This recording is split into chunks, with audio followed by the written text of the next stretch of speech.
मुहावरे तो बहुत अच्छे होते हैं, बहुत मजा आता है इन्हें पढ़ने में। तो आइए हम पढ़ते हैं सब मुहावरों के बारे में। पहला मुहावरा है आंख का काजल होना, मतलब अत्यंत प्रिय होना। हम इसका कैसे यूज करेंगे?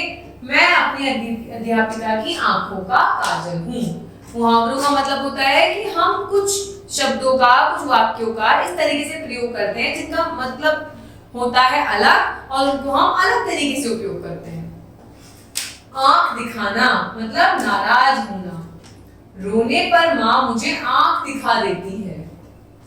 आंखों आंखों में समझना मतलब चुपचाप अपनी बात समझा देना।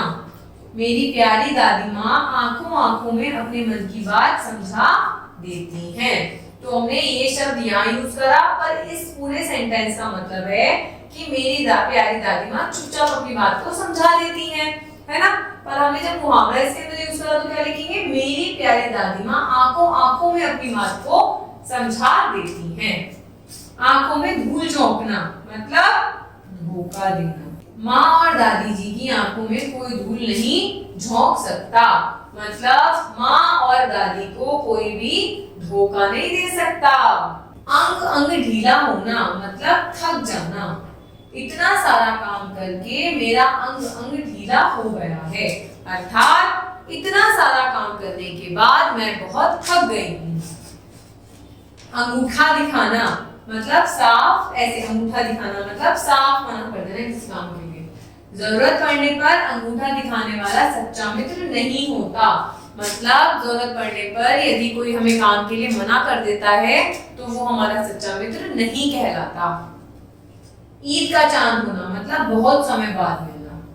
अरे माधव तुम तो ईद का चांद हो गए हो, मतलब फिर कोई माधव से कह रहा है कि तुम तो बहुत दिनों बाद दिखे हो, तो हम उसे ये भी कह सकते हैं कि आप तो ईद का चांद हुए हैं। कान खड़े हो जाना मतलब चौकन्ना हो जाना। चूहे की खटापटा सुनकर बिल्ली के कान खड़े हो गए, मतलब चूहे की खटापट हुई तो बिल्ली सतर्क हो गई, अटेंटिव हो गई, चौकन्नी हो गई। कान भरना मतलब चुगली करना। तुम सबके कान भरते हो, तुम मेरे मित्र नहीं हो सकते। काना खाना जिद करना। कान खाने वाले बच्चों को माँ सजा देती है, मतलब क्या खाना? कान खाना, मतलब एक चीज को बार बार कान पे बोलते रहना, इसका मतलब होता है कान खाना। कौवे उड़ाना बेकार का काम करना है, समय बर्बाद करना। सारे दिन टीवी देखना है यानी कौवे उड़ाना। सारे दिन टीवी देखना मतलब अपना टाइम वेस्ट करना।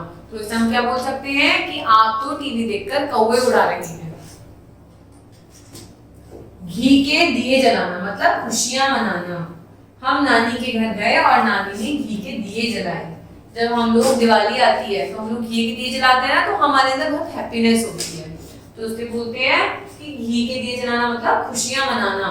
तो मतलब जब हम नानी के घर गए तो नानी बहुत खुश हो गई। ऐसा नहीं है कि सच्ची में उन्होंने घी के दिए जला दिए, पर ये मुहावरा होता है कि वो बहुत खुश हो गई। घी खिचड़ी होना मतलब मिलजुल कर काम करना। आओ सब घी खिचड़ी होकर काम करें, मतलब सब मिलजुल कर। घी खिचड़ी क्यों कहा गया है? क्योंकि जब खिचड़ी खाते हैं तो उसमें घी तो जरूर डालते हो, दोनों मिक्स हो जाती हैं, तो मिलाकर खाते हैं, तो इसलिए कहते हैं कि मिलकर काम करना। चार चांद लगाना सुंदर बनाना या शोभा बढ़ाना। तुमने ऐसा गाया कि कार्यक्रम में चार चांद लग गए। चार चांद लगना मतलब किसी काम को अच्छे से करना। आपने परीक्षा में अच्छे नंबर लाके अपनी पढ़ाई में चार चांद लगा दिए, मतलब अपनी पढ़ाई को और उन्नति की तरफ ले गए आप। चिकना घड़ा होना मतलब जिसमें कोई असर नहीं होता। माँ की बात सुनो, चिकने घड़े मत बनो। काफी बार आपको भी कहा जाता होगा, आप किसी बात को अगर कान पे डाल देते होंगे, सुनते नहीं होंगे कि बेटा तू तो चिकना घड़ा हो गया है। तो चिकना घड़ा मतलब होना कि जब आप किसी बात को अपने कान पे टाल देते हो, ठीक है कोई बात नहीं, लेकिन हमें कभी भी चिकना घड़ा नहीं बनना चाहिए। हमें अपने बड़ों का आदर करना चाहिए, उनकी बातों को सुनना चाहिए। छक्के छुड़ाना मतलब हरा देना। आप लोग जब मैच देखते होंगे तो वो तो ना इंडिया ने तो पाकिस्तान के छक्के छुड़ा दिए, मतलब उसको क्या कर दिया?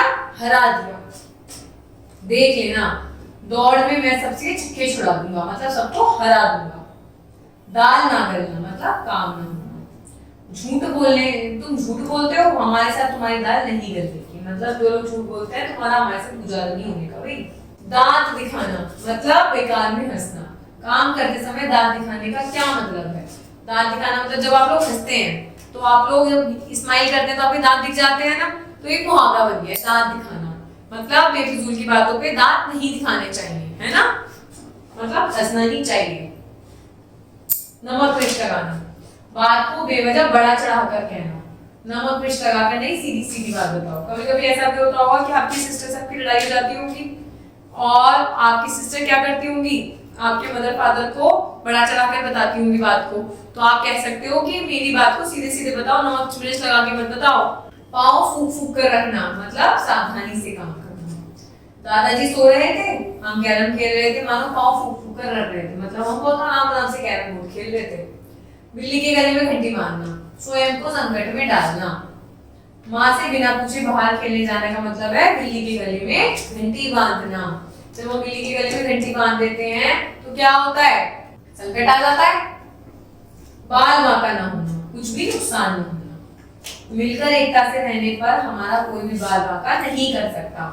यदि हम मिलकर काम करेंगे तो कोई भी हमारा नुकसान नहीं कर सकता। तो हम कैसे लिख सकते हैं कि कोई भी हमारा बाल बांका नहीं कर सकता यदि हम काम को मिलकर करते हैं। मुंह में पानी आना, भाई जब मम्मी कोई बहुत टेस्टी खाना बनाती होंगी तो मुंह में पानी तो आ जाता होगा ना आपके, तो मुंह में पानी का मतलब है खाने का मन करना। गरम गरम हलवा देखकर मेरे मुंह में पानी आ गया, मतलब गरम गरम हलवा देखकर मेरा मन कर गया मैं उसको खा लूं।